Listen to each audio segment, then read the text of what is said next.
Pour ses 185 ans, la Chambre de commerce et d'industrie organisait 2 jours de forum consacrés à un thème, l'entrepreneur du futur. Quels sont les secteurs porteurs d'avenir? Quelles sont les filières qui ont un potentiel de développement? Élément de réponse dans ce reportage.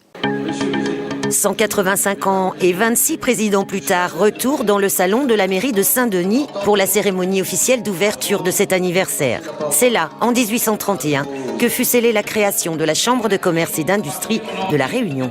Mes chers amis, mes chers collègues, on a traversé 185 ans. Mais je dis aujourd'hui, il y a 20 ans de cela, nous étions dans une évolution en douceur. Mais posons-nous la question aujourd'hui, dans le monde que nous vivons en 2016, sommes-nous aujourd'hui capables d'affronter le futur? Sommes-nous capables aujourd'hui d'affronter effectivement cette évolution qui va se faire à une vitesse fulgurante? Pour répondre à cette question, 2 études ont été menées en 2004 et en 2013 par le pôle politique économique de la CCIR. Elles révèlent notamment l'agroalimentaire comme l'un des secteurs à fort potentiel de développement. Nous avons identifié 8 secteurs en agroalimentaire. Également fabrication de meubles, au total 17 niches d'import-substitution.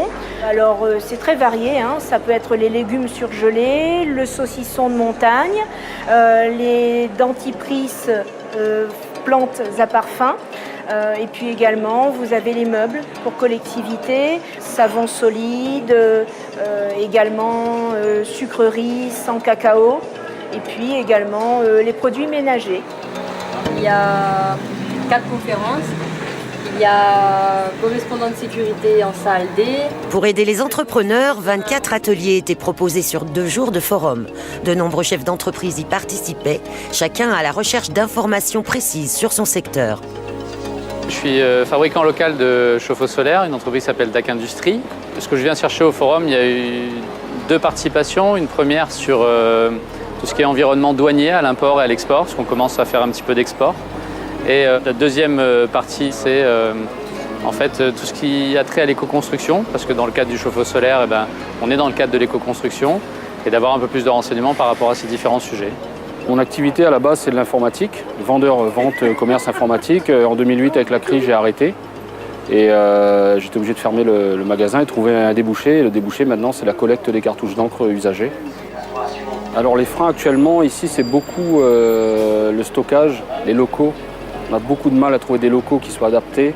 On a souvent des grands hangars de 2000-3000 m², mais on n'a pas des structures adaptées. Par exemple, moi, pour mon activité, jusqu'à 200 m², ça suffit. Et c'est très difficile à trouver. Très, très difficile. Donc il y a déjà ça, parce que c'est un problème de logistique, en fait. Et puis, il y a l'insularité, l'export bateau, etc. Donc il faut mettre dans des containers. Les containers, le dernier container que j'ai envoyé, pour information, il a mis 90 jours, par exemple. Donc c'est énorme. C'est énorme, 90 jours. Aider au développement des infrastructures ou encore à la compréhension de la réglementation, comme la nouvelle loi Macron, les missions de la CCIR sont nombreuses. Elles doivent couvrir les 3 grands secteurs d'activité que sont le commerce, l'industrie et les services.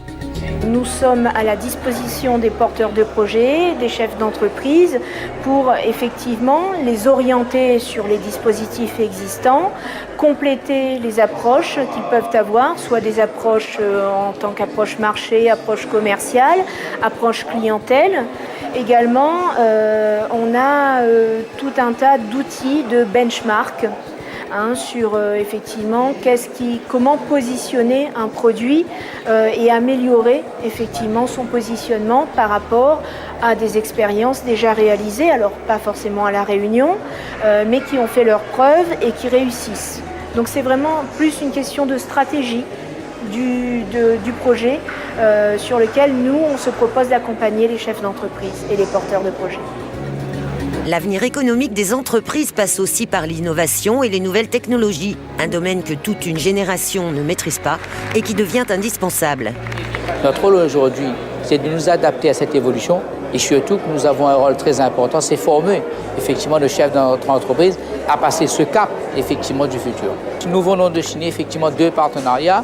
Le partenariat avec le Limousin sur l'école supérieure de management qui complète la partie EGC, Bac plus 3 plus 5, alors qu'on était obligé de partir en métropole forcément pour faire cette formation.